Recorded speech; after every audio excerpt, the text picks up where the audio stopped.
Hello everyone, this is Jeffrey Smith, and I have some amazing news. I just finished an interview with Sue Morter where she described a whole process of clearing the central channel of energy right up through the head based on her amazing, life-changing meditation experience in full unity, 360-degree awareness, incredible light that changed her life, and she figured out something to share with others. Yesterday morning, I spoke to Dr. Bruce Lipton, the author of Biology of Belief, an amazing, amazing thought leader who described how consciousness and quantum consciousness is primary, and the physiology has as if antennas that receive that. And by dealing with consciousness, we can change and structure our reality. In the afternoon, I interviewed Katherine Woodward Thomas about calling in the one and how to find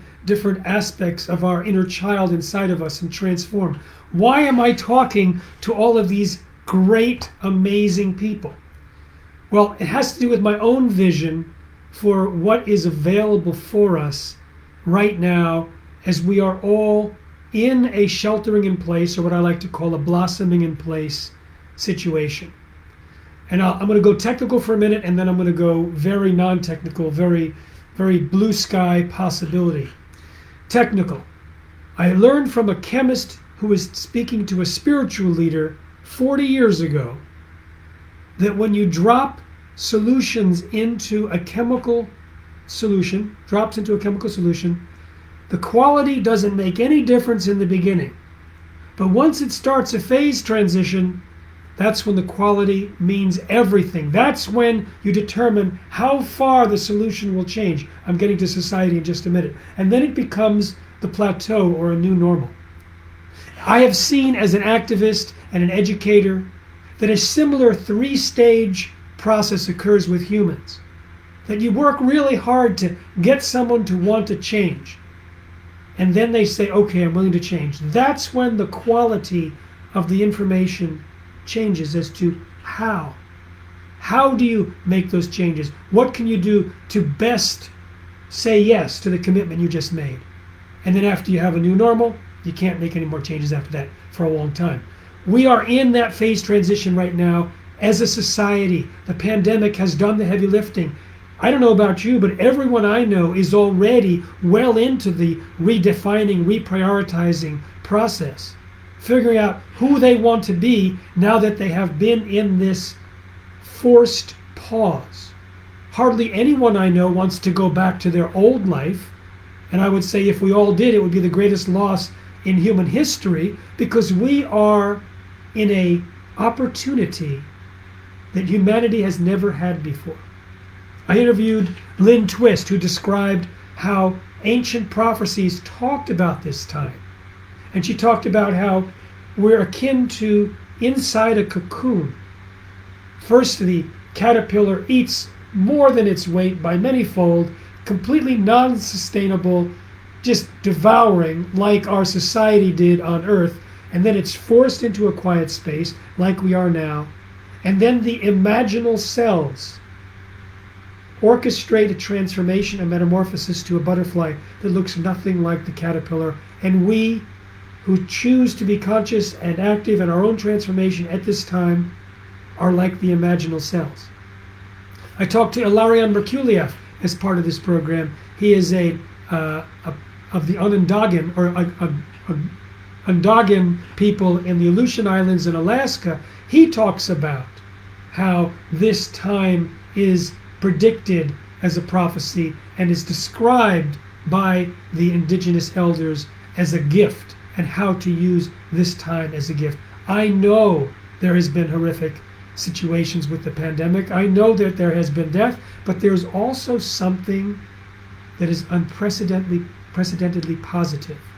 People in our series talked about it as if giving birth, where the pain, if we don't know about it, is excruciating and feels like death, but when we realize it's a birth pang, we can approach it differently. So what I did was I pulled together 40 of the best thought leaders and world changers that I could get to give us gems of wisdom for new choices that we can make in our magnificent new normal. I call the whole course A Magnificent New Normal. You can go and click and enroll. It's free. And check this out. You know how many people have been on a summit? I'm sure some of you are raising their hand. I've been in dozens of summits, and the model of the summit, as you know, is a bit overwhelming. You get 5 talks in a day, maybe for 7 days. Who can keep up? This summit, or speaker series, is 40 days and 40 nights. And no, you don't have to watch 5 speakers a day. You get one life-transforming, profound, inspirational interview every day for free in your inbox. And if you don't have time to listen to that one interview, you can click to just the answer to the first question I ask everyone. What is your vision for a post-pandemic civilization? There we lock into a vision, 40 different versions of it through the 40 days, giving us an ability to lock on to what it is that we desire for ourselves and society. Second question, you can go to direct. What is an inspiration, tip, or understanding that you have that can help the audience step into the highest version of themselves? How can we empower ourselves? Now you've got 40 brilliant people giving us the juice to take this 40 days and make it a real transformation. So you can call it a retreat, a transformation, your time in the desert, but this is an opportunity. We're in the pandemic. If we leave the pandemic and we haven't done our homework and we establish our new normal, what a waste of opportunity that is. Not only for individuals, but as many of these speakers talk about.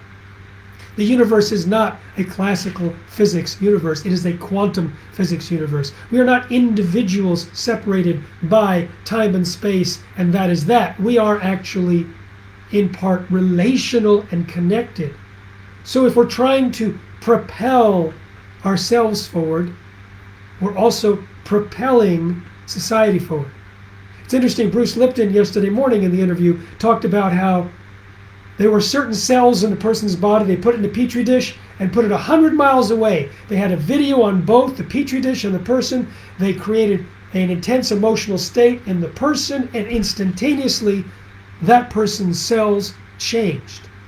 There's a field effect between us and our body, and that we are not, each cell is in a sense sentient, he said, because you can take it out of the body and it'll survive, but we are a community. We as an individual, we are the consciousness of a community of 50 trillion cells. And you can read the brain physiology changes from a distance using a magnetic device. So we're also a field in a magnetic sense. But in that same way, we're part of a society that is integrated on the quantum level. It was interesting, there's more, you have to see the interview about Bruce Lipton, how the mother can pick up changes in the child because of an exchange of cells in the womb. It's fascinating. In fact, there are so many fascinating things. Zach Bush, on fire. Incredible. Sara McCrum, a new version of how we relate to money.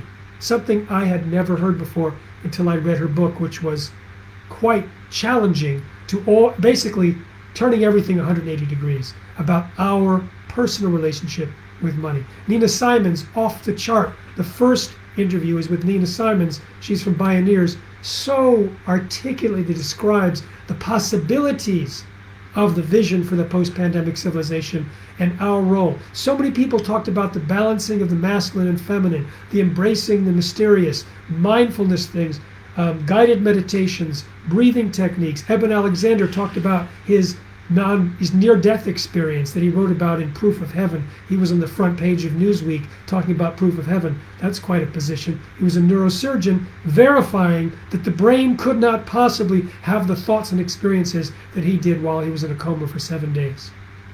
So many brilliant people. And at the same time, you're getting drops of wisdom and content to decide what you want to do.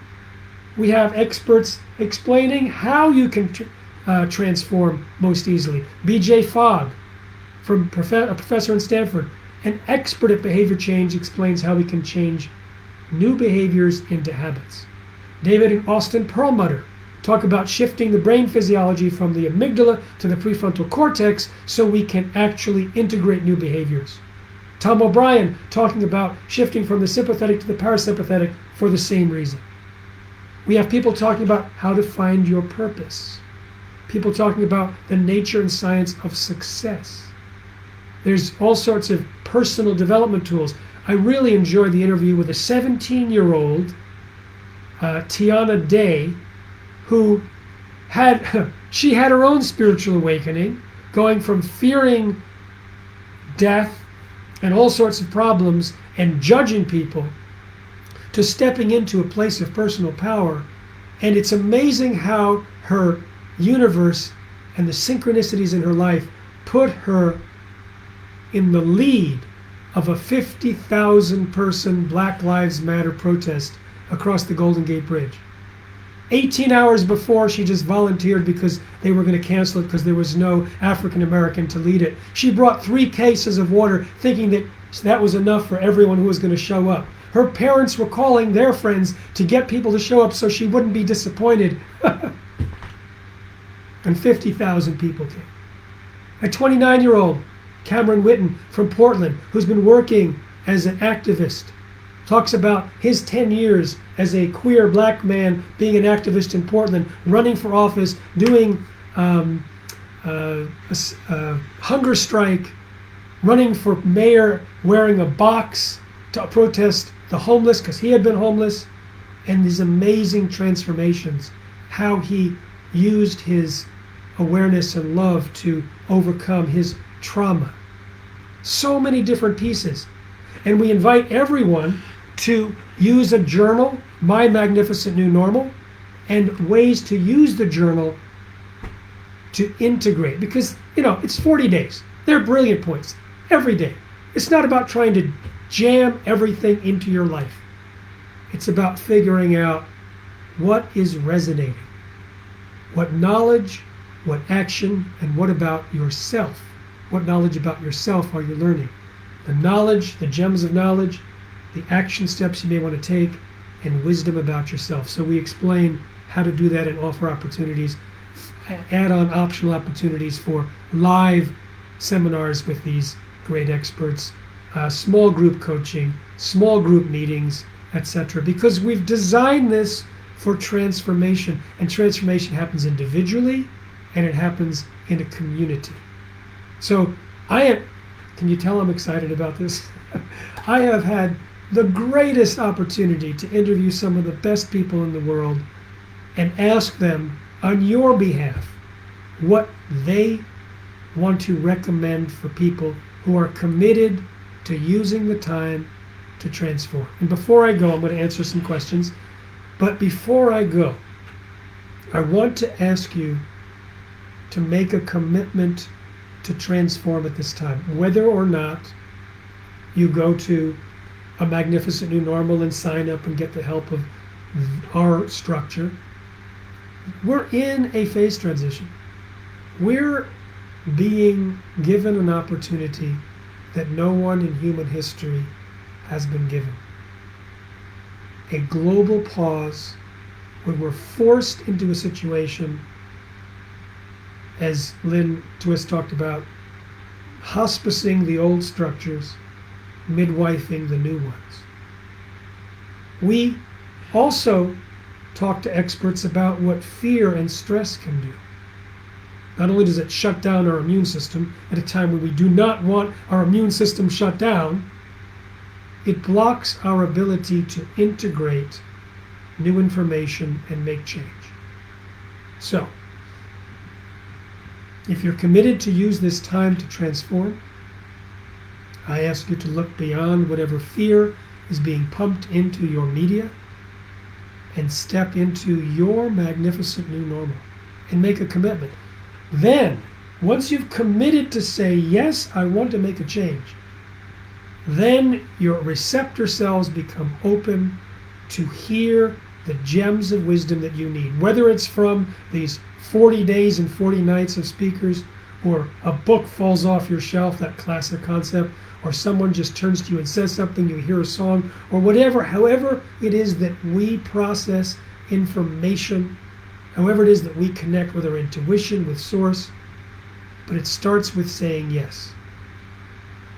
And that's the heavy lifting part that the pandemic has done for most of us. We're already saying yes. So I'm going to look at the comments here. So Dharma Grace, you said yes, I agree.